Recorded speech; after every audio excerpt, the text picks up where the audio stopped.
What the fuck is up, Denny's? Well, coffee at the moment. Okay. Coffee and cars go together. Great small talk, Justin. I know. Have you done this before? Maybe. Funny watch thing, though. I did with, ironically, someone tracked the fall of cryptocurrency, and that actually linked with a drop in sales almost perfectly line for line with Rolex and Patek. Wow. Here, do you have a link? Let me see if I can pull it up. Because I do know, I know less about the Patek market or the AP market than I do about the Rolex market, because more of my interest lies with Rolex. Okay,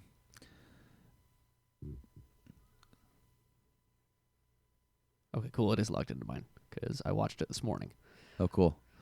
I mean, yeah, like a month or so ago is when Rolexes started to soften. Okay, let's see. And I guess I'm gonna have to do that. yeah, just mute it. Yep.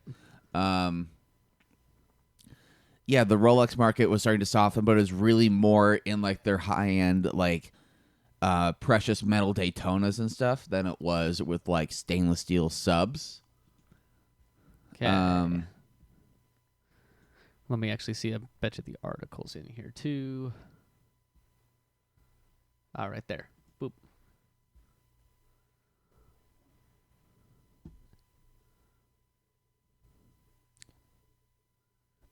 I mean, and that's the thing about, things becoming luxury items, or, I mean, even just stuff in general becoming so overvalued.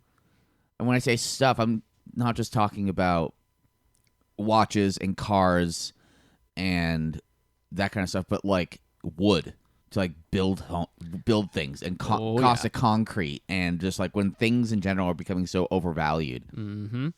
It's about time to swing the other way.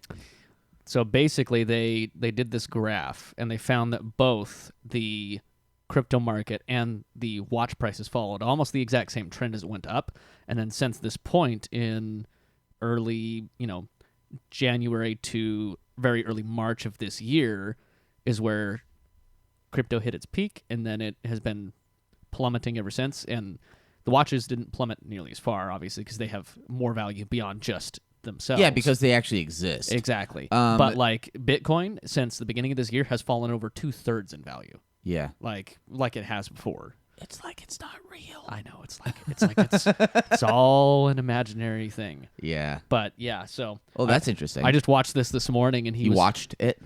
I did. Haha.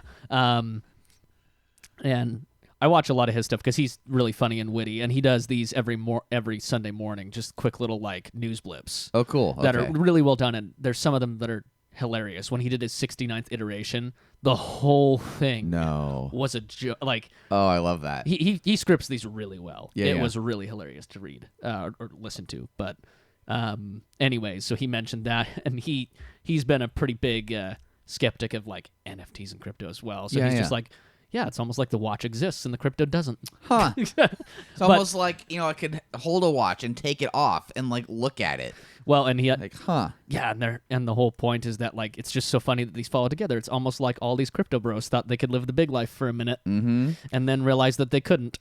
I mean, there are probably people that sold, some crypto and NFTs. Yep. That they could have in theory made enough money that they could just retire. Oh yeah. Retire at 25, retire at 30. The smart ones, and that's the rare thing, is the truly smart ones that got out. Yes, that aren't just constantly taking risks. Right. That's the more difficult thing. Pulling out is the difficult thing. I mean, yes.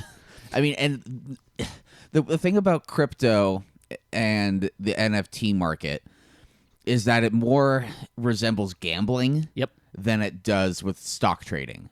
Even though a lot of people look at getting into the NFT game as stock trading or the crypto game as stock trading. Theoretically, there's a lot of similarities, but the reality is stock trading is both very heavily regulated. Yep. There's a lot more. They're not physical assets technically, no. But you're owning a portion of something. Of something that does exist. That does exist and has a calculable amount. The difficulty with both NFTs and cryptocurrencies is that NFTs, could be argued that you own something that has a calculable amount, aka you own one NFT or whatever you purchased. But the end result of that is still like lost in the ether. It is. The end result, or at least the way I view NFTs, is the same way that I view like net worth. It's theoretical completely. It can go anywhere. It can go up and down, left and right. The calculations can change depending on who you talk to. It can do anything. And with crypto, the thing is, yes, again, there is a calculable amount, quote unquote, that you might own. Let's say you own 10 Bitcoin. That's fantastic. The value of that 10 Bitcoin was less than $10 when it started, and at its peak was, I believe, that would it'd be over $250,000. But like, it's gone so far in between, it can fall so fast that like you could be a millionaire 1 minute and then the next minute not. Yeah, the value is not. It is the morning, so I am kind of brain fried. But the value of the Bitcoin or of the NFT is not. What's the fucking word I'm looking for? Shit. It's not like landed. It's not landed. What's the word? It's not like solidified. Grounded? It's not grounded in anything. No, the value is entirely theoretical. It's whatever somebody says it's worth. Right. And a lot of people are looking at shoes and watches and cars and handbags the same way. Which is also kind of bullshit too. Yeah. It's just on a very different level. Like, okay, if I want $120,000 for my Bronco, yeah, then that's what I'm selling it for. Like, well, it doesn't mean it's worth that, but that's what I think it's worth. And sadly, you have enough people that have made enough money that guy one can say, yeah, I want to sell my Bronco for 120, and guy two says, yeah, I'm game at 115, and it's still an absolutely overinflated value, even though he got a $5,000 discount. Regardless, the dude number two still paid double the worth of that vehicle. Oh yeah.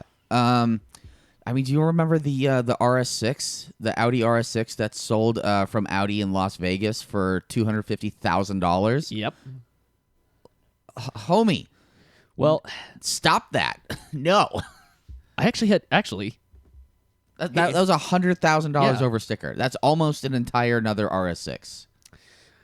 Here's an interesting way to kind of actually bring this back to what I was mentioning at the beginning. So with crypto and NFTs and stuff, quite often you're buying something that's completely theoretical and doesn't physically exist, and that's kind of part of the digital world and that we're trying to transition to is how do we make something exist that doesn't.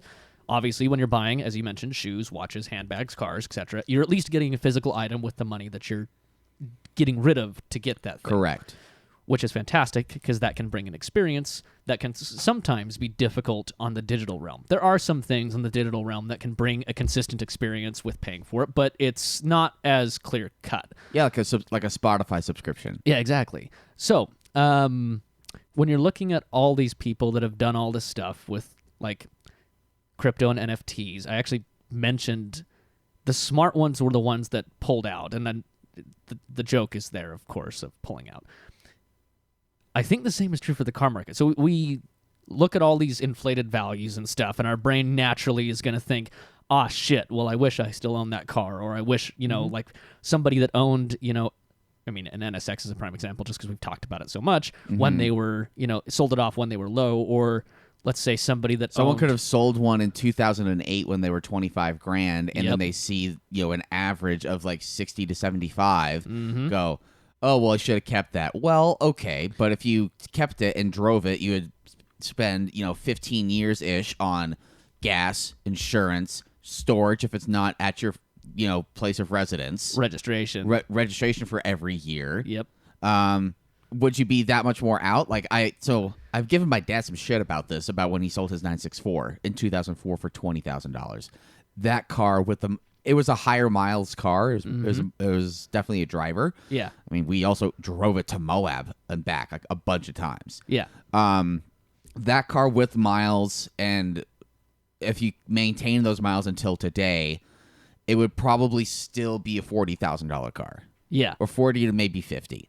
Depending on the buyer, whereas like a lot of the low miles cars are like fucking 80 plus, which is a bit ridiculous, So a lot of people kick themselves for selling things, but like, okay, if you sold it, for relatively the same money that you got it for, you still won. Yeah, you still won.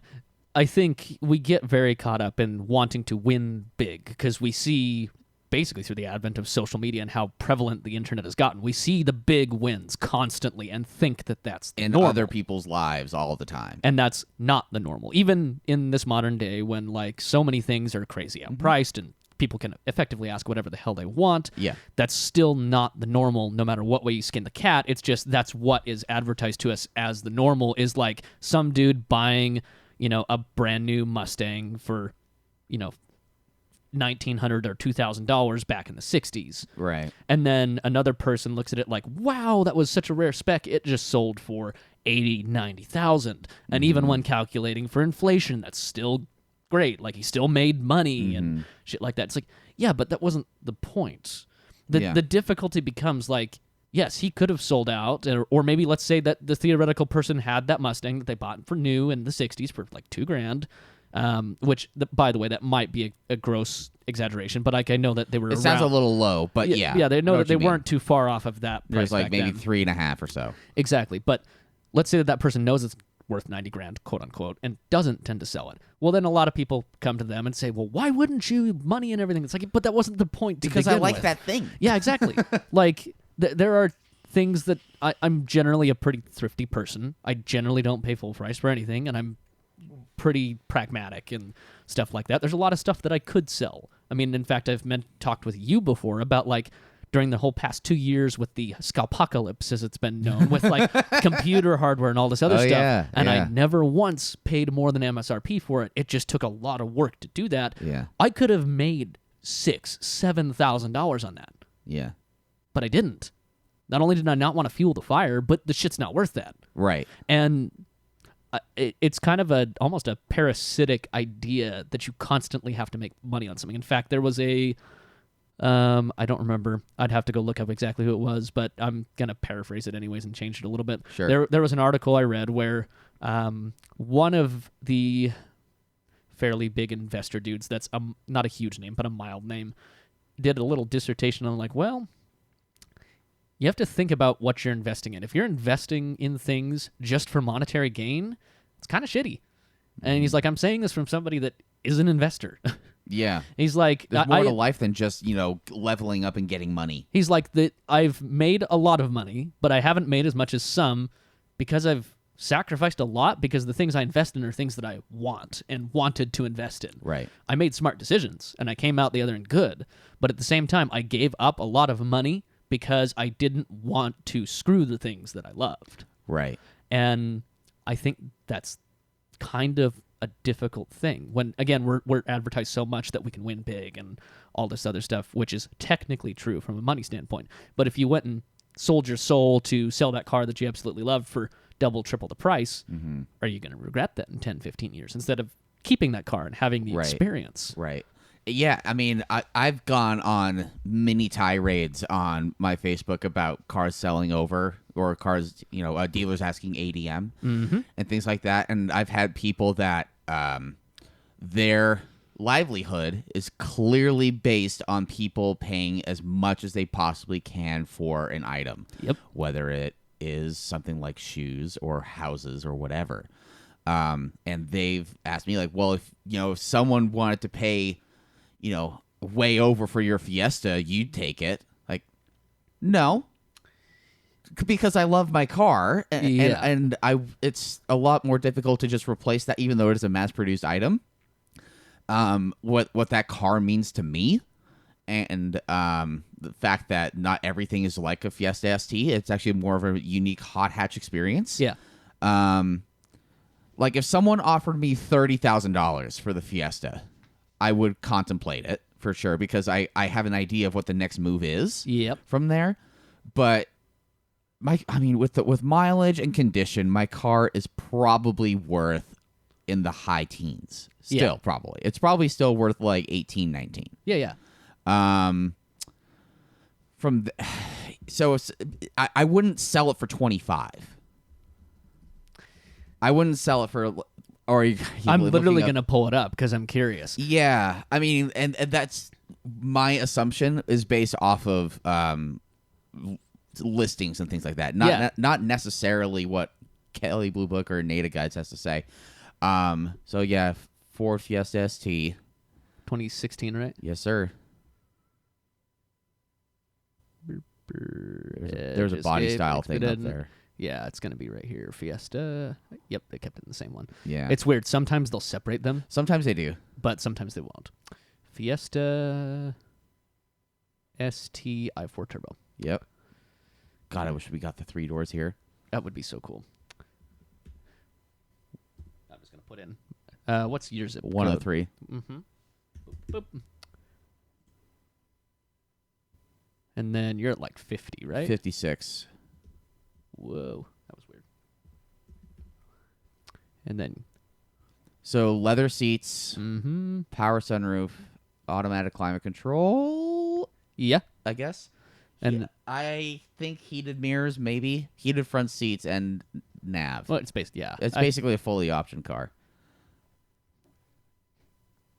Okay, so clean retail's claimed at 16, Yeah. and I think that's probably surprisingly realistic. Yeah. I think if we went, one tool that I think is highly underused is eBay sold listings.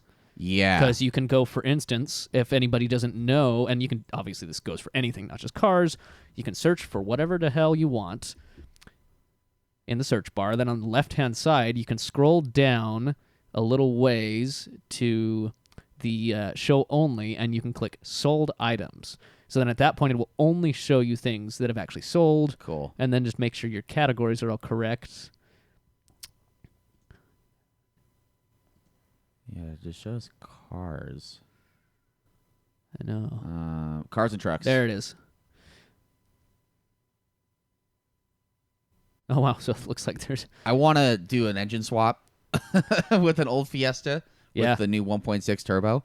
Oh, and by the way, actually, no, I'll get to this after we get through this. Yeah. So bid offer accepted of $13,000 That's for a 2014. Those had other problems. and 13,000 miles, and this was on May 2nd, so a couple months ago. Yeah, when we were at the end of our peak because Mhm. things have started to soften. Can you scroll down more? I think that's the only one. And I don't know what the date range that it has is. Let me look at if there's a... Yeah, that's within 25 miles of here. Oh, okay. So let's... Scroll down a little more. There you go. U.S. only. Oh, it's at default, so it's not even in there. Oh. But we'll switch to US only, see if that... Yeah. So I guess that's the only thing within Huh. the last little while. Anyways, I mean, okay, if my car was worth 16, I wouldn't sell it for 20. I wouldn't sell it for 25. I would need, for me to sell it, like for me to part ways with it, I would need a lot more for it to be reasonable, or for it to be worth it on my end, and it would be absolutely astronomical. So, the thing that I wanted to talk about is last night, you and Bryce and I were watching Harry Potter and the Chamber of Secrets. Yep. And great movie. Haven't seen it in like almost 20 years. Yep. A lot of the things that I kind of remember from as a kid, like, we're starting to come back, which is really cool. Yeah. But Justin mentioned, like, it would be kind of cool to have an old Ford Cortina. Yes. So I just as a quick aside, I remember like seeing that movie and seeing that car and be like, that's kind of cool. Yeah. And so the thing about streaming movies now, like on HBO or something, is that there are still ad breaks. Do you pay for HBO? You do pay for that one, but Which is kind of ridiculous that you pay and you still have to sit through ads. I'll give HBO a little bit of a pass because HBO Max and Hulu are the same price for their ad services. Okay. Is there a version above that where you don't get ads? Yes. Okay. However, the thing is, HBO's ads are half the length of Hulu's. Yeah, I did recall how short those were. So, like, I'll give them a pass for that, especially because it is still just $10, and it's Yeah. not more. Like, some of the ones get pretty expensive. Yeah. Like, the Hulu TV is like $70 a month.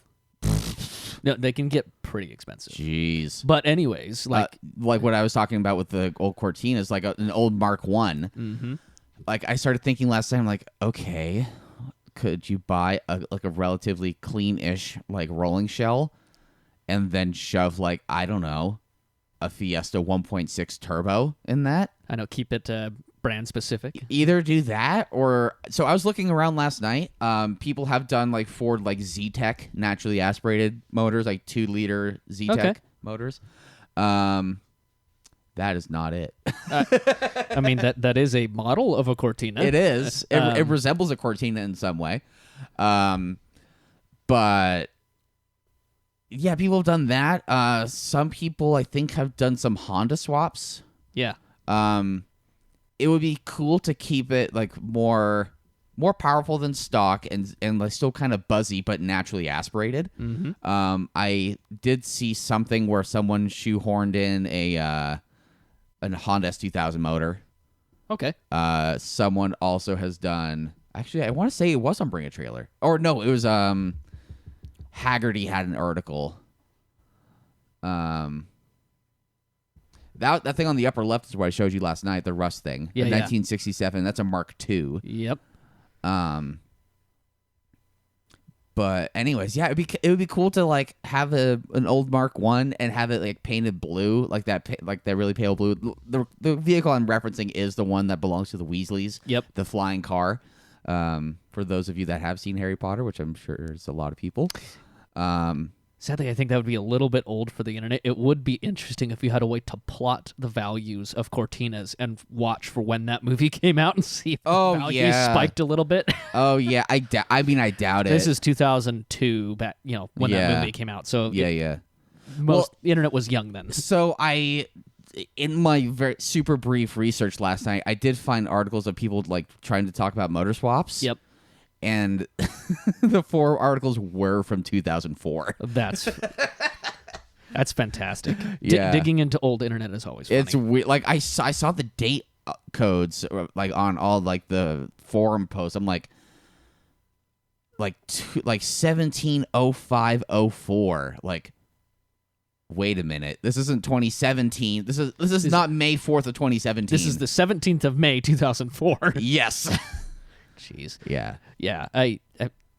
Old internet stuff is always weird because even with I have a friend that has a 1950 Chevy Deluxe. With Carson, I was helping him look up some stuff because he is potentially looking at reviving this car that his grandpa bought brand new and going from a 6-volt to a 12-volt conversion. Yeah. And I started among other things. But I started looking that up.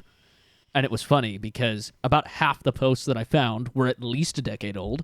Yeah. And about half of the links that I followed from said posts were dead. Oh, really? Yeah, like going to sites that very clearly no longer exist. That's hilarious. That's the difficulty of the internet transition from nothing to email to forums to Facebook went so quickly that so many things died in such a short relative period of time. I still find it funny that VW Vortex is still around, though. There's a few of them. VW Vortex, Quattro World, as the Audi version, effectively.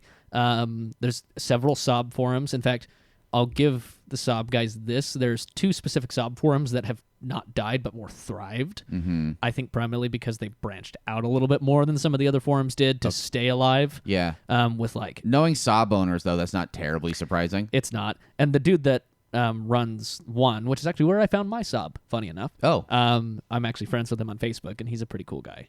But he just runs it like my home server. He just runs it out of his house. Mm-hmm. It's just all like local, so he doesn't. His big thing is he's like, I don't pay for web hosting anywhere. I had to pay to get a good internet line in here to be able to host a web server. Sure. But I don't pay anybody else to host it, so I've never had to encounter more fees or anything than necessary. Cool. Anyways, Ford old Cortinas. Ford Cortinas. It's a little early in the morning. They're really cool, and I think this is one of those things that I think had a little bit of a bell curve where, technically speaking, they were just a normal ass car. They were, and similar to Minis, actually, probably. Yeah, they had a lot of history that went with them, and a lot of people that grew up with them. Mm-hmm. So there's a lot of nostalgia and racing history there. Clarkson did a whole thing on Cortinas, like a generational film. Yeah, and so they've, clearly looking. I mean, granted, this is Bring a Trailer, so take every value here and half it. Yeah, but you can clearly see like they fetch decent money, and depending on what you have, you can. Like someone bought a Project Cortina for $46,000. Let's see what the crack pipe this was. is a non-running project that was formerly owned by the seller's father and is said to have been in the same family since the late 70s. The car is finished in white with green accents, and it's equipped with a 1.6-liter inline-4 with a 4-speed manual. Installed equipment includes 13-inch steel wheels, a front bumper with overriders, headlights, and a steering column.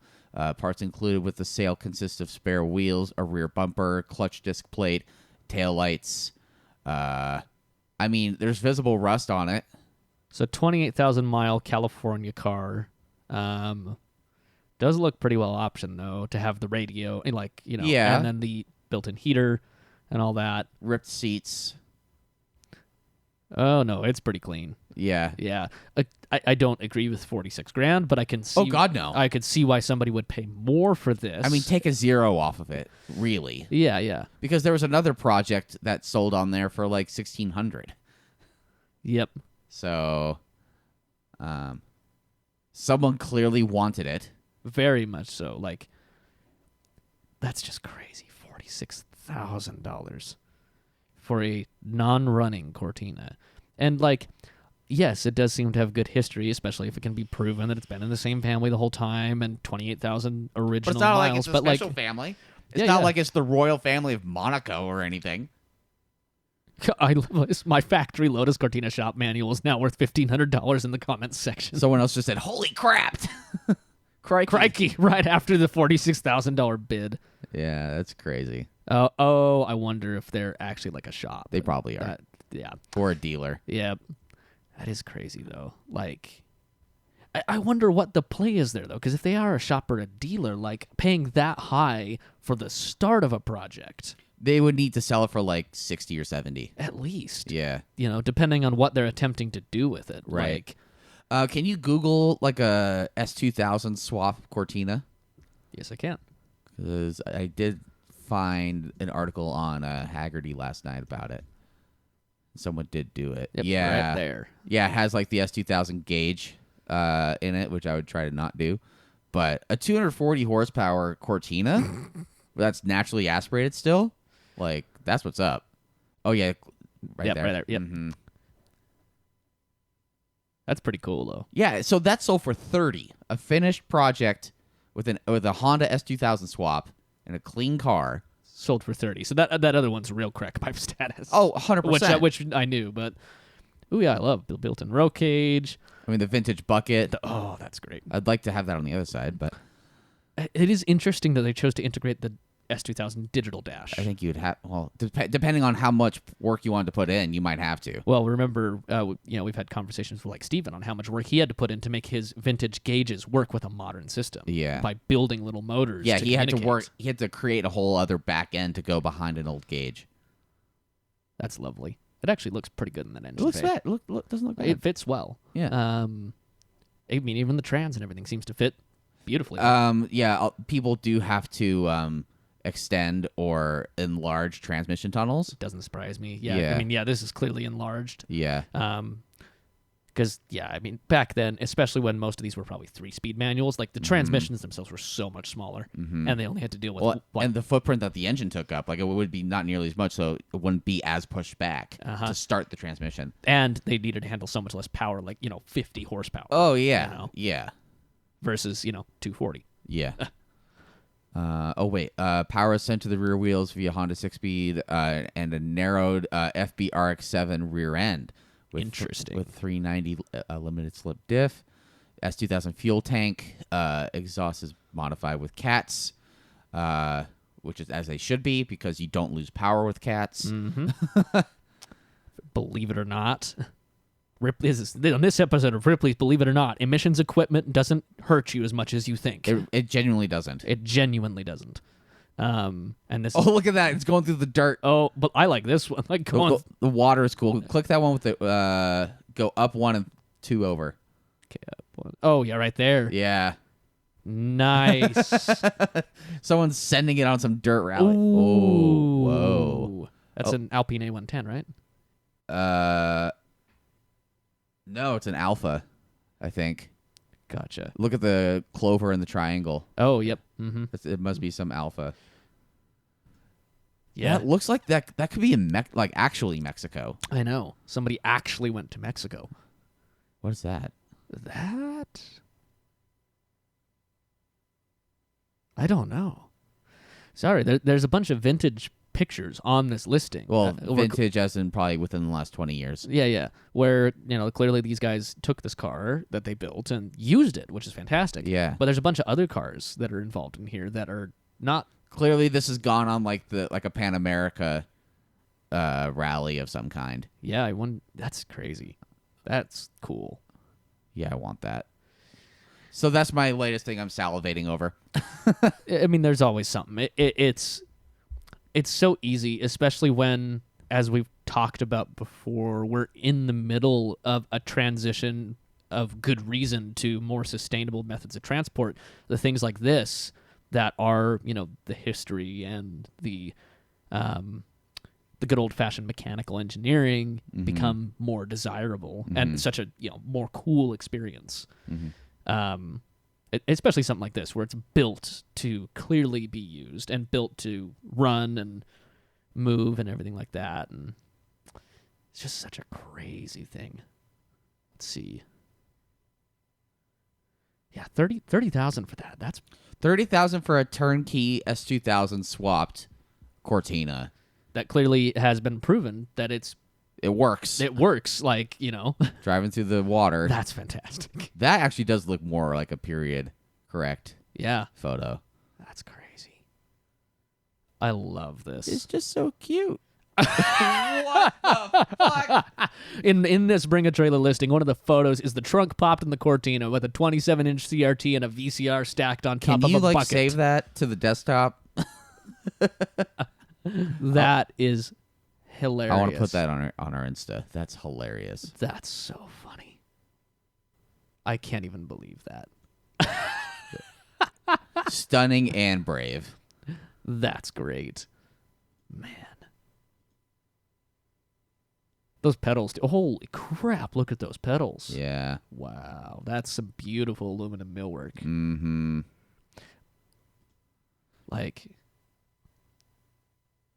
I'll give them this. They did a good job of doing the best they could to integrate that S2000 cluster and whatnot. Yeah. It's not the worst one. Well, you also have to think an S2000 revs to 9,000 RPM. You're telling me that a Ford Cortina did not rev to 9,000 RPM? It at least did not indicate it that it would. Yeah. When you max out your tack, actually, it probably didn't even have a tack, to be quite fair. Maybe. If there was a tack, you max out your tack and you're only halfway up your rev range. Yeah, I mean, you'd be hitting VTEC by the time you hit the end of the tack. I know. Wow. Yeah, I mean, that's a good one. What did I see the other day? There was something that I saw the other day that I was like, oh, that would be so cool. And I don't remember what it was. It was also something older. Cool story, bro. I know. It's interesting to go through this stuff. Makes me just want to get my cars more done, which has been a constant battle and a constant process. So what's next on Saab? Okay, to give some context for somebody that may be listening that maybe doesn't know exactly what I own, I have a 1988 Saab 900 SPG that has around 340,000 miles. I'm the fourth owner. And I have a 95 Audi S6 that I believe I'm also the fourth owner of that has 156,000 miles, I believe. How many miles have you put on the Audi in the last 5 years? So I've owned the Saab for 7, coming up on 8 in September. I've owned the Audi for 6. Yeah. Just past 6 in April. I've only put 9,000 miles on the Audi in those 6 years, which is extraordinarily low for me. Yeah. Primarily because that car was supposed to be a daily, but has never wanted to be a daily. I mean, you would think that, a 5-cylinder turbo manual Audi from the 90s should be pretty robust, pretty mechanically sound. And in my 2 other experiences, having had them, they have been. Yeah. My first car was an Audi 200 that took essentially the same motor with a different trans in a older square body 80s style wagon and worked great. It was a reliable daily for almost a year. But that was still early on in my, we'll call it my automotive journey. Yeah, exactly. And I made the, we'll call it mildly dumb decision to sell it. It was one of only roughly 150 that were here in the U.S. Very rare. I sold that to get a 2003 S6, thinking it would be newer and more reliable, and it was easier to find parts for, and that's why I don't call it a terrible decision, because I loved that car too. Yeah. But then shortly after that, I bought the Saab, and shortly after that, I had the opportunity to buy this 95 S6, and those three cars were the ones that I stuck with for a while until I ditched the 2003 S6 wagon for the Stinger. Anyways, Right. But the 95 Audi, I always hoped it would be more of a daily than it was, because it was like, it had an interesting story where a friend of mine found it up in Idaho, effectively sitting in a back lot. It was disgusting and dirty. It had been sitting for several years. They bought it planning for it to be a parts car, assuming that it was worth its weight in parts and not more. Got home, cleaned it up. It shined like crazy. It's pearl white. And the car, it's a good 5 to 10 footer. Like, it looks very clean, even though there's lots of little problems. The interior is what they called ecru, which is, it's just a really like off-white tan. Those are usually destroyed. This one's not. The only major damage is just normal bolster wear, but that could, even at the stage that it's at, it could be repaired. So like, I looked at this thing. They were asking $6,500. They'd done all the regular maintenance, gotten it all up to snuff. And they had. And they genuinely did a lot of work to prepare this thing and get it to be a solid car. And there was an interesting thing that happened right there where I had just changed jobs. I was working at Les Schwab at the time. I had a hernia, and then I was out of work for a month when this car got listed for sale. So it was very much the wrong time for me to associate or think about buying a car. But I tried. I went and test drove it and tried to buy it. And that fell through because I couldn't get approved for financing, and I was very poor at the time. I was just living on my own, Sure. like making $14 an hour, Okay. already having 2 cars and 2 bands. Right. And so I let the seller know I couldn't get the loan. We parted ways. 3 weeks later, I get a text saying, hey, I knew that there was a dude from Colorado that wanted the car while I was trying to look for it as well, and supposedly that guy had paid a deposit, bought a ticket, and never showed up. That's so strange. So, like, I was just mentioning this to my mom, and this is enough into my hernia that I was allowed to go back to work.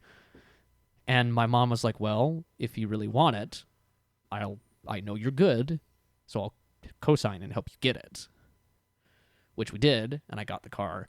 And from the outset, that car has been a roller coaster, because I bought it in April and then took it to California in July. Did great on the way down there, AC working, did great.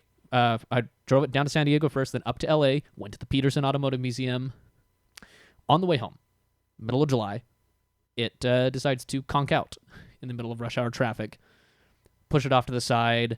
This is when it caught fire, right? Almost. Almost caught fire. This is when it just all of a sudden died, and I couldn't figure out what. I had battery power, but it just would not spark.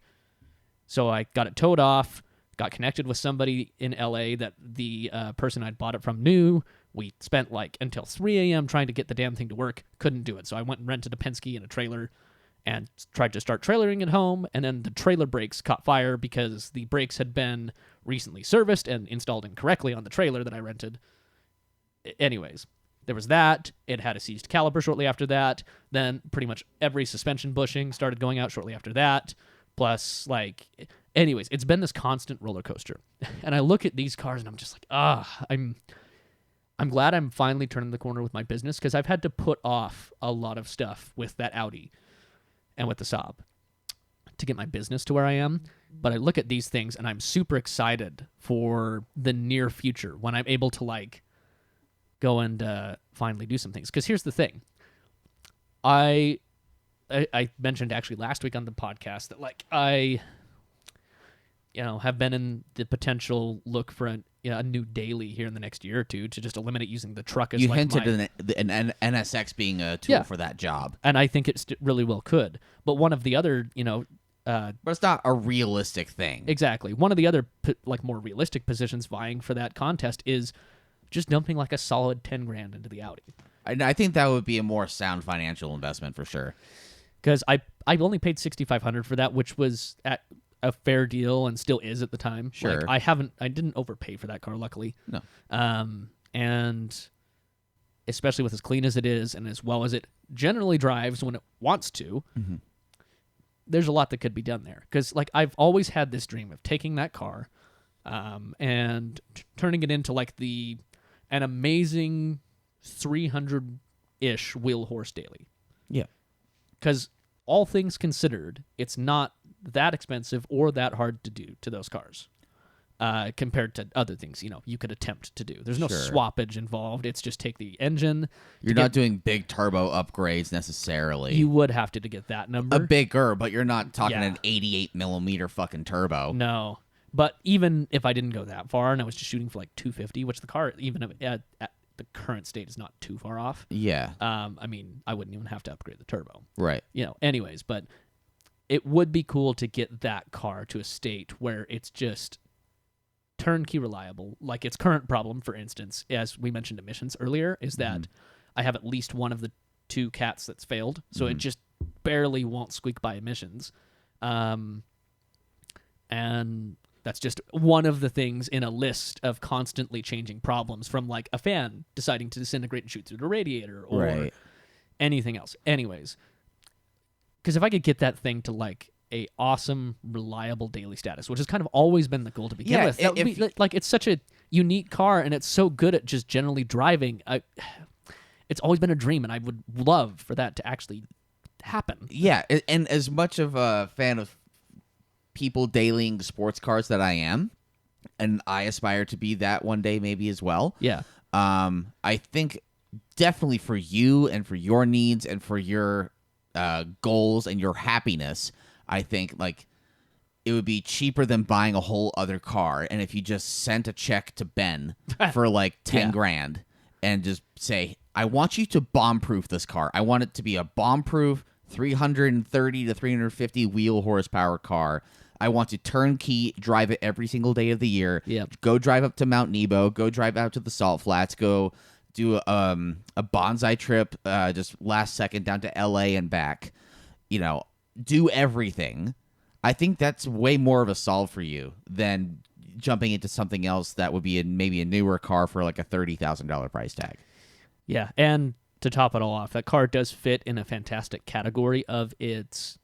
There's a lot of pragmatism about that car being it's a four-door sedan with a relatively large trunk that's really comfortable. Like the seats in that thing are fantastic. Comfy, relatively quiet, soft. It's new enough to where the AC's R134, everything's technically modernly serviceable.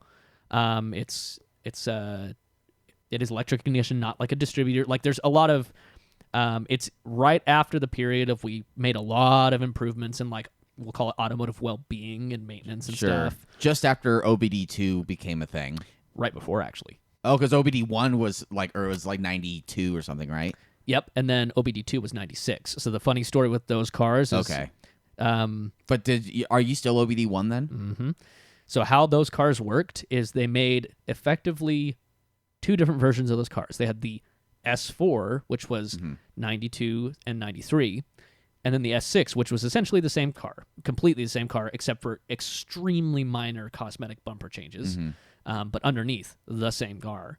And then they realized that, okay, at this point, although the body had been new for the 92 model year, the underpinnings of a lot of that still dated itself way back to the mid to early 80s. And this is at the time that Audi was transitioning to B5 and all these really new platforms that were major just departures. before, because B5 came out in 98?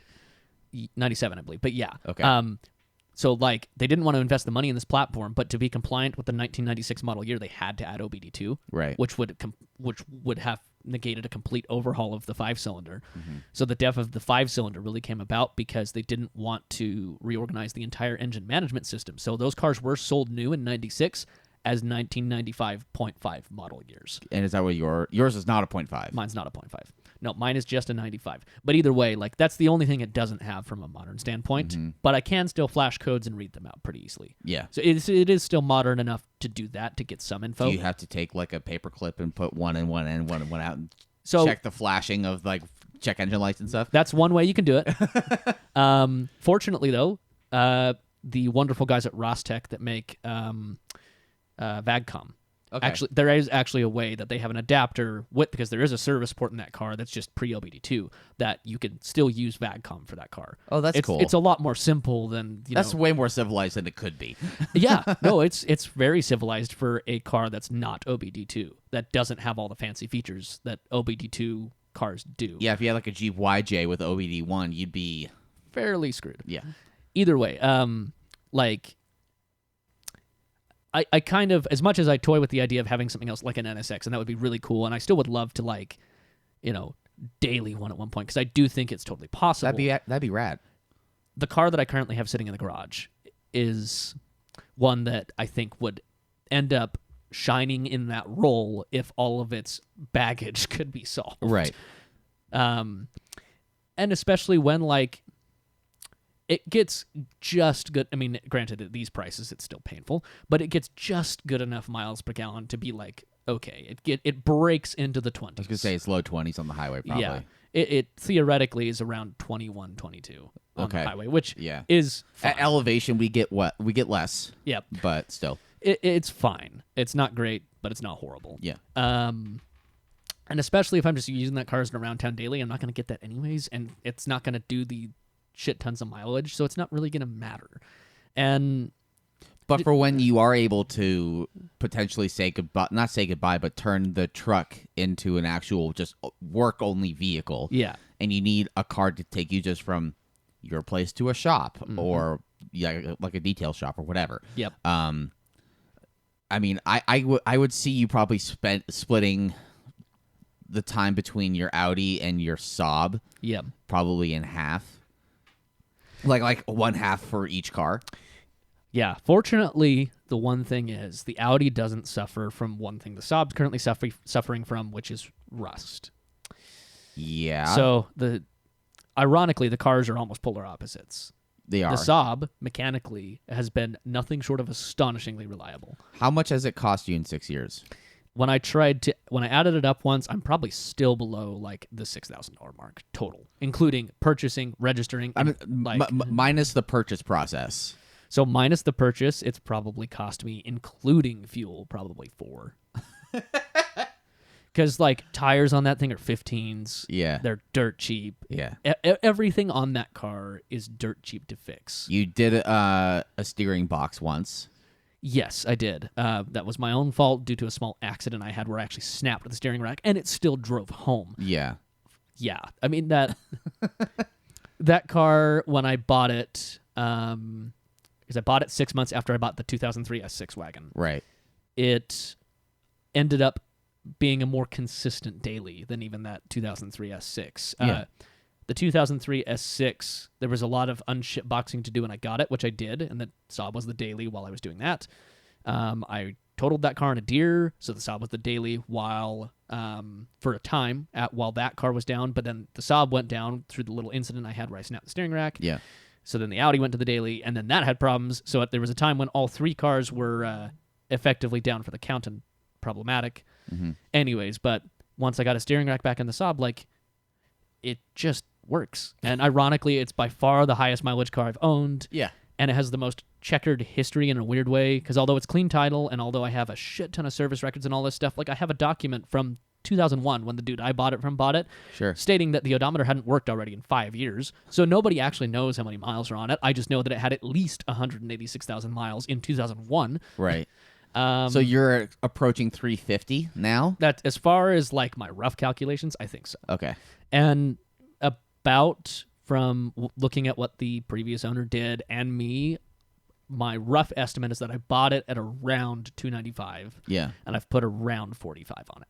Okay. And I bought it in Boston, sight unseen, and drove it across the whole damn country. That was a dice roll.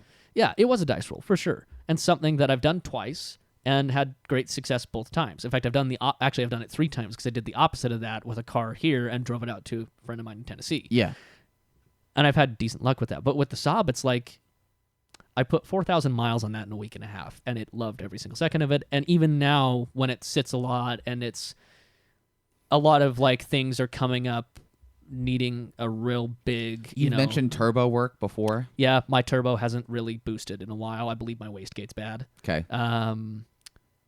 There's a constant problem with those, with the way the engine mounts. They have a front engine mount Yeah. that loves to go bad because the actual original engine mount would be solid rubber. Mm-hmm. But that's been out of production for about 5 years now. Oh, okay. So you have to, you can find them, but it's hard. So I've been running off of secondhand fluid-filled engine mounts, which are the left and right mounts to make it more comfortable and not nearly as vibraty. Sure. But those aren't nearly as strong. So I've Sure. gone through like 3 of those. I'm due for another one now. Somebody luckily makes a belay front replacement, so I could still run like the fluid ones on left and right, put the belay on front, and it won't really affect things that badly as far as NVH is concerned. Sure. But so it needs that. It's always had rust and clear coat leprosy. Yeah. Those have just gotten worse over the years because that's what happens. We live in Utah. Especially when I didn't have a garage for the thing for up until about 2 years ago, a Yeah. consistent garage spot. Yeah. Yeah, and it has both of the front fenders are starting to rust out. So anyways, it's as much as I would love to continue daylighting that, not only is it older and it doesn't have AC and a few other things, it needs to go down for the count at some point in the next little while and just really have a solid run through. Because like the car has ran its course. It's never been in an accident. The windshield is the original windshield. That's crazy. The paint has never been replaced. It's never been repainted. It's yeah. 350-ish thousand miles for a car that has effectively never had any type of bodywork done is a pretty solid run. Yes. It's, again, especially since the original windshield is still in there and not cracked, it's just pitted to hell. I mean, how you live in Utah and drive it around and have never replaced a windshield is insane to me. The only thing I can think about is having seen a lot of Saabs. Saab 900 specifically. I've extraordinarily rarely seen a cracked windshield, and I think that all has to do with the crazy-ass curve, because I think it just deflects stuff. The left to right, like... Yeah. This is an assumption here because I've seen so few of them that actually have any type of crack or damage, but so many of them are so old, even if they have been replaced once. Yeah. I can only imagine that there's something to do with between the way the car sits or aerodynamics or the way that the windshield slopes. Okay. That or a combination of all three, that when they get hit with something, it kind of ends up deflecting off versus straight impacting. Interesting.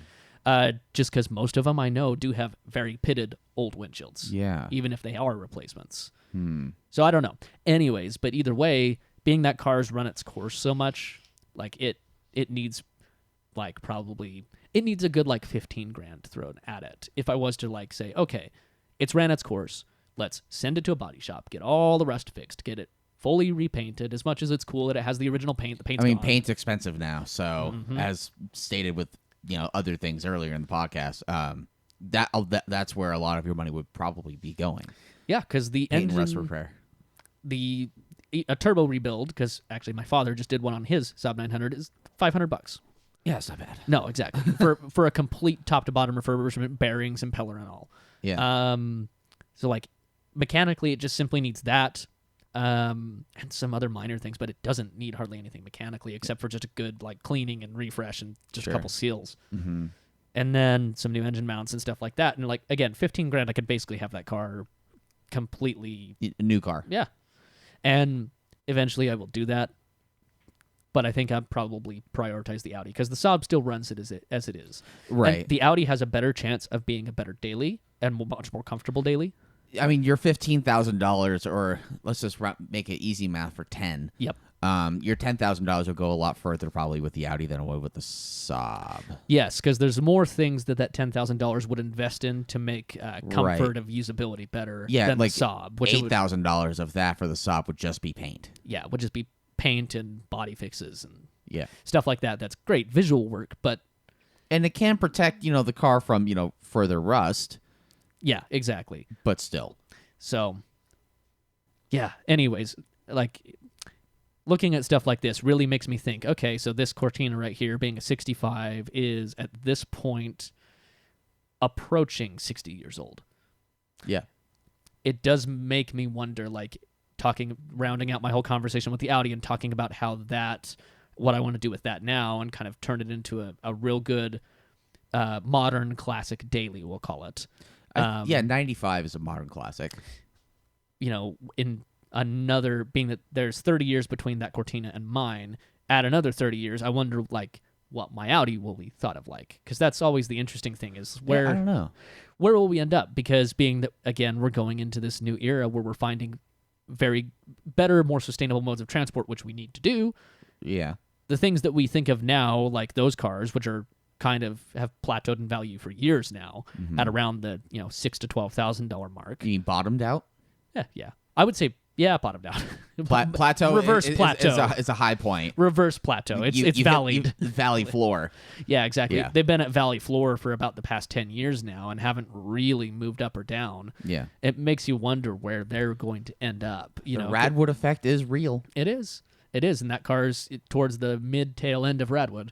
Yeah. And yeah, I just don't know, because I could see it either way. The thing is, again, going back to like the tangible value concept, even if that car ended up being worth a shit ton of money, if I didn't put a ton of miles on it, I don't think I would care, because I bought those cars when they were at their low point, but I didn't buy them for value. No, you bought them because you like them. Yes. And so I could imagine nothing better than taking that Audi and seeing if I could pass 500,000 miles with it, and things like that. That, to me, is worth far more than any amount of money that I could get out of it. I was about to ask you, actually, what so, like, how I mentioned with my Fiesta, like, I would need to sell for some crazy, like, $30,000 plus figure. At what point, either in monetary units or in your ownership process, would make you part with that Audi? Because it has caused you a lot of pain. The Audi is, out of the two cars, the Audi and the Saab, the Audi has been contemplated to be sold several times because I've never been able to get it consistently running. But if you, like, wrote that check to Ben, yeah. and it got sorted out, and you put a bunch of miles on it, and you had a life with it and a whole rounded off experience with the car, like, what would it take to get that car to leave your life? If I got the car to the place that I would want it and to the level of quality that I would want it at, and and then also had those quality experiences with it, to have a good ownership experience finally with it. Yeah. I would probably also be like 25 to 30. Okay. Which is about double what a clean one, like a really, really clean one, would go for. Yeah. The Saab would be an entirely different story. Yeah. I have a lot more of a connection to the Saab. Oh yeah. As in fact, I've even mentioned as I've been up and down financially, that is, I even toyed with this in my mind. If I had to liquidate everything and declare bankruptcy or something, fortunately I own that car outright. Sure. I would live in that car before I would sell it. Mm-hmm. Granted, there's space to do that. It's great, but like that, I could imagine parting with the Audi and being sad. Parting with the Saab would kill me. And that's weird because I'm not the type of person that generally gets super attached to things. It's just that Saab... We know someone who's said a very similar thing about another kind of car. But with the Saab, it's been through so many things with me, and I've weathered storms with it, and it has been like its problems that it's had have been so minor and so easy to fix that like it's effectively had a close to flawless ownership experience. Yeah. And no matter what, if I go out and try to start it, it starts. Even if it's sat for a month. Mm-hmm. The Audi, it's a question mark. Yeah. So, and that kind of loyalty that really no other car I've owned besides the two new ones has had, in combination with the story of how I got it, the crazy story of the car, and the fact that like the story and the unknown miles makes the car not very worthwhile to somebody else, mm-hmm. I wouldn't get any money out of it ever that would ever be worth close to like what it means to me. Yeah, it would be a constant hole in your heart if it left your life. Yeah, because I could turn around and sell that car for roughly twice what I paid for it. I paid next to nothing for it because of the story in the Unknown Miles and because it shied off other people. Also because it's a Saab 900 Turbo. Yeah, then they were just not valuable. No, and they have gone up, but even then, I would struggle to probably sell it for more than $5,000 right now. I paid $2,500 for it. Yeah. Even at like anywhere. I would probably have to have somebody come up and say, "Hey, I would pay you like $200,000, like some astronomical number," because I can't imagine taking any normal sum of money for that. Because any normal sum of money that would realistically be worth would come nowhere near what it's worth to me. And it's the only car that's gone that far. The Audi, if I had to sell it for 30, like if I got an offer for that, and I like talked to the guy and he's like, "No, I want to pay 30 for it." I'd be like, "Okay, I'll cry one night and then I'll move on." Sure. The Saab, that it's such a fundamental part of my automotive experience with how many adventures I've had with that thing. Yeah. That it would really be an absolute like personal killer to me. Yeah. And that's just the dichotomy of it. When I've had something that's been with me for so long. It's the longest I've ever owned a car, being 7.5 years. Mm-hmm. Most of my car ownership experiences have been shorter, like 2 to 3. Mm-hmm. And that I think what actually solidified my love for the Saab was the juxtaposition of owning the Audi with the Saab, and the Saab constantly starting and the Audi constantly not, which even more solidified my love for it. And the fact that it's different and weird and underdog, like all those things combined, just... Not everyone knows what it is. Oh, it's fantastic. The amount of times that I got asked if that was a Porsche on the way, which is hilarious, on the way back. Even when I was young and naive in 2015, I was like, "What, Porsche? This is not a Porsche. How does this look like a Porsche?" Exactly. But it does not look like that. No, exactly. It does not look like the 911 that's currently on the wall. It's for the listeners, it's a painting of a 993 either. It's probably a GT2. Yeah. Or what was that called at the time? The 911 GT, actually. Yeah. No, it does not look like that. It's not that, no. Yeah. I hope that I'm able to get to that point with both the cars where I can give the Saab the restoration it deserves to where it can now be effectively a new car, get the Audi to the point where it always should have been to be a reliable daily, because I would like to be that weird guy that has, okay, my Tacoma as a work truck, possibly even some other electric vehicle as like a random daily, the Audi as the, I want to have a little bit more fun daily, and then the Saab as, not quite show car, but like, the car that stole my heart. And that's really more of an occasion car for you. A lot of people put different types of vehicles in occasion, like in that category. There's people that, have older sports cars. There's people that have older 4x4s, like, Land Cruisers and stuff. Yeah. Where you get in that to go into the outdoors and do something with it. I could see your Saab being an occasion car to, drive up to Park City and have a day date, or just drive around like the local B roads up here in Syracuse, like at sunset. Yeah. Like just kind of just be with the car and like have an experience and just to have that moment of zen with it. Which is funny because that's kind of already how it was set up when I bought it. Sure. Because like the dude prior to me deleted the AC and cruise control for basically just because they were a pain in the ass system and complex, and he viewed it as weight savings anyways. Okay. Kind of fair because the AC in that weighs about 120 pounds. Okay. Not nothing, especially when the car already weighs like 2,800. 2,400? No, it's more than that. It's 3,400. Is it really? They are heavy. I keep on forgetting about that. Yeah. Because it's like not a large car. It's not a large car, but it's a very dense car when it comes to the steel that's used. Mm-hmm. But like he set it up with, H&R lowering springs all around, so it rides about an inch lower than it already did being an SPG. But it doesn't ride super harsh. Nope. And it's got Coney adjustable shocks all the way around, which do a decent job. He set it up with... at some point, I don't know if it was him or somebody else, modified the intake and cut a hole in the fender to actually pipe air from a section of the fender completely outside of the engine compartment. So it's a legitimate, like, cool air intake. I mean, yeah, he did a ton of stuff to it and basically just owned it as the weekend car.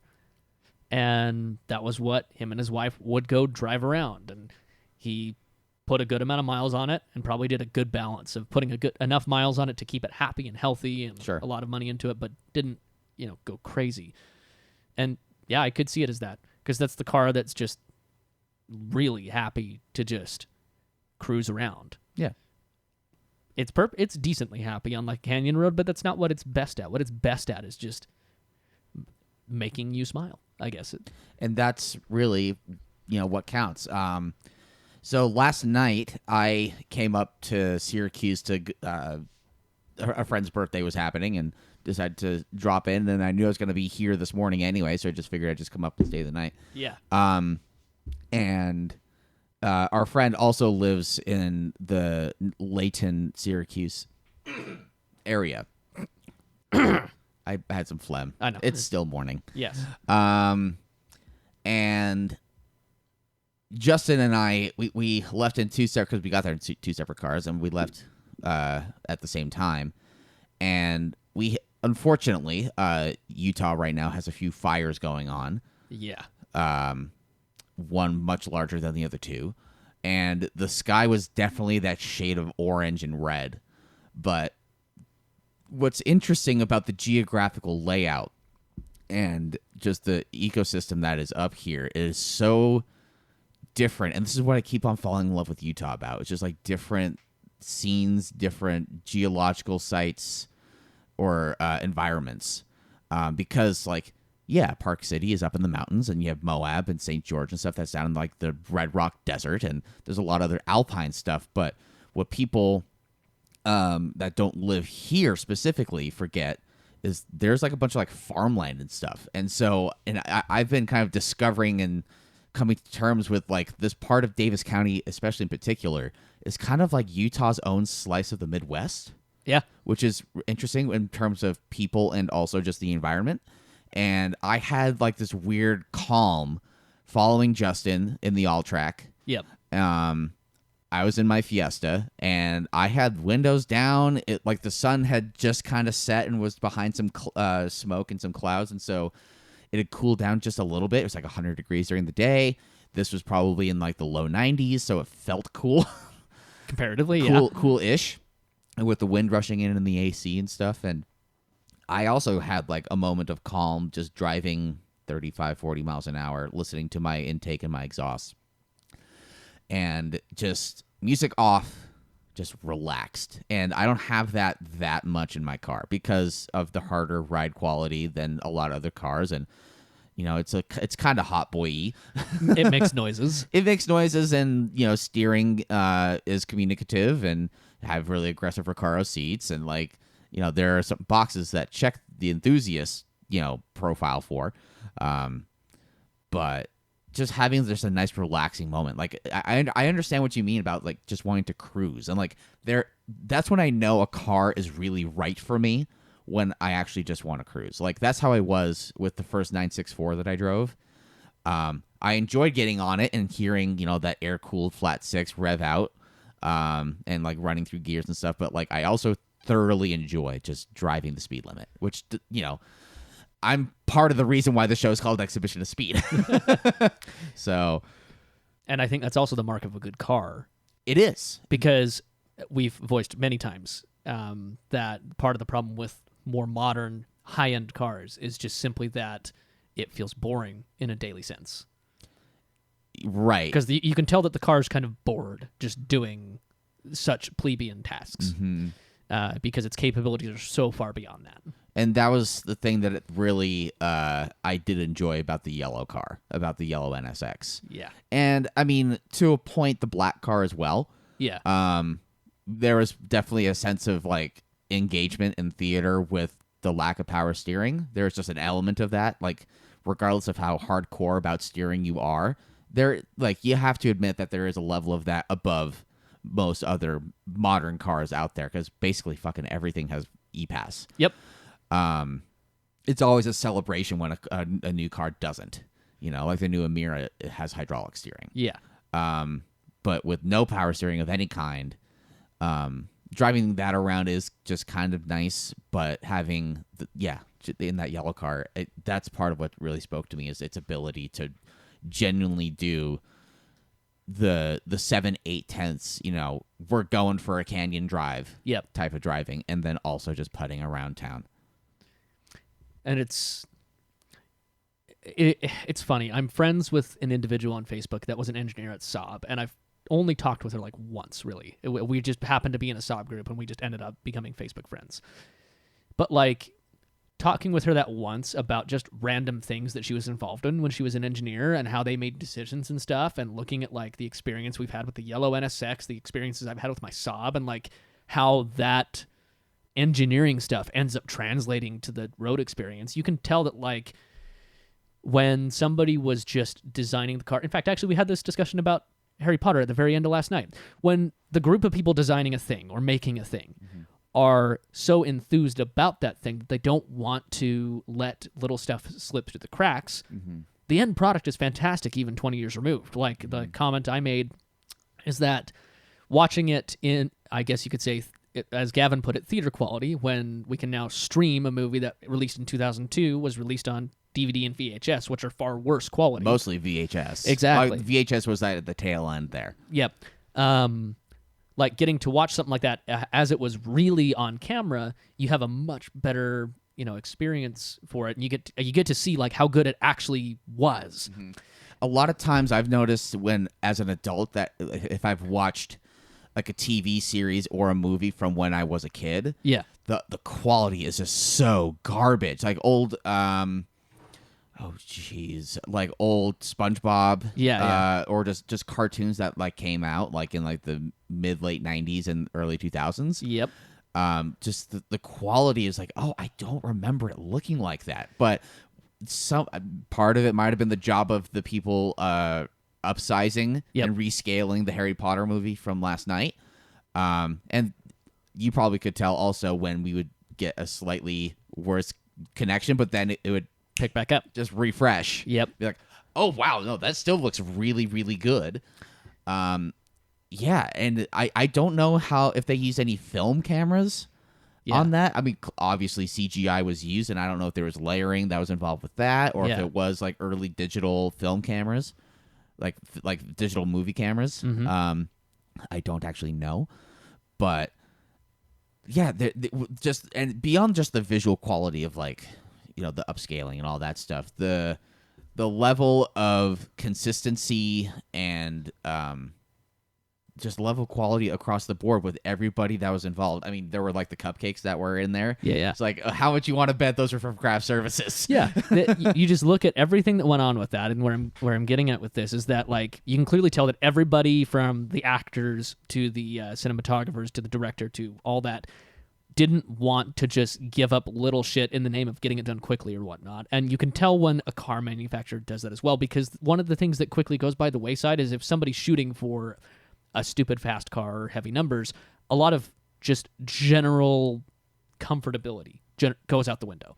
When you can engineer a car to do both, but it becomes way more difficult. Well, and the thing about those older NSXs is that they could do comfortable. The numbers, even at the time, weren't really there. Yep.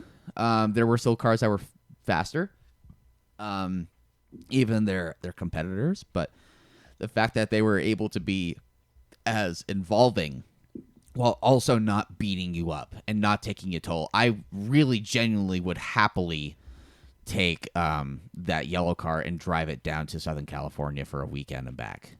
Yeah, and that'd be incredible. Even better compared to modern day. They did that when all the stuff was still static, like not dynamic suspension. Not adjustable. We didn't have mag ride. Yeah. And it proves that stuff is possible when enough people care. Right. And that's quite often the problem, is people caring generally gets cock-blocked by business. And that's not always a bad thing. It's just the sad reality is like numbers have to match. And stuff like that. The thing also with cars these days is that they have to be, and a lot of sports cars fall into this category of they have to be all things to all people. Yep. Where like the late 90s and early 2000s, the mid 2000s was the tail end of this, but cars weren't just all things to all people. A car was what it is, and it had a clearer sense of identity. It was typecast effectively, more as like, This is what the thing is supposed to do. I mean, Yeah. that's the thing about supercars that were out in the 80s. Mm-hmm. They were supposed to beat you up, and you had to grow some hair on your chest to really just even drive them normally. Yeah. I mean, look at a Countach that you have to, get your body half out of the car to back up. Yep. That obviously clearly can't happen in 2022. No, the company would be like put on a spike and spit roasted. Mm-hmm. Yeah. And yeah, it's interesting, but it actually rounding out what we've talked about before, it makes me excited for like the future and hopeful that we can continue to make good things and appreciate the old stuff. And hopefully the technology doesn't end up trumping all of what the goodness that's left in like a car, and we have some company that comes up with a way to meld like the electronic world and the dynamics world really, really, really well. Yeah. And we'll see. How long have we been going for? Hot minute, hour 15. Fuck. All right. Well, thank you, everybody, for checking in and listening to the Exhibition of Speed podcast. We didn't do a formal introduction. We kind of just jumped right into it, and that might be a thing that happens in the future. Yep. But yeah, we need to go and edit a video, so we need to go. But yeah, like I said, thanks for listening.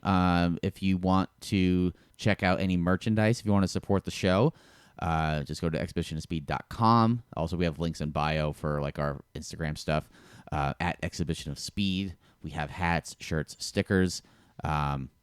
Maybe even today I will put some finishing touches on my print store. Okay. And I'll just get like a rough draft, so people, if there's a car that you've seen us shoot, or if there's something that I've shot in my photography career outside of Exhibition of Speed, if you want a print of that for like a man cave or for a bedroom or for whatever purposes, there will be a way for you to do that. Is there anything else that you'd like to say, Justin? Not really. Thank you for listening to a lot of dissertations on my cars and whatnot. That was more of like a background check. It was kind of a little bit. I don't update them very often because there's just hasn't been much going on with them, sadly, in the past few years. Right. But well, cool. Well, thanks everybody. We'll catch you next week. I don't know what we have going on next week. Probably just more of the same. I'll have maybe a clearer idea for what we want to talk about. Yeah. Rather than just ramblings. But yeah, thank you all for listening, and we'll see you next time. Bye. Bye.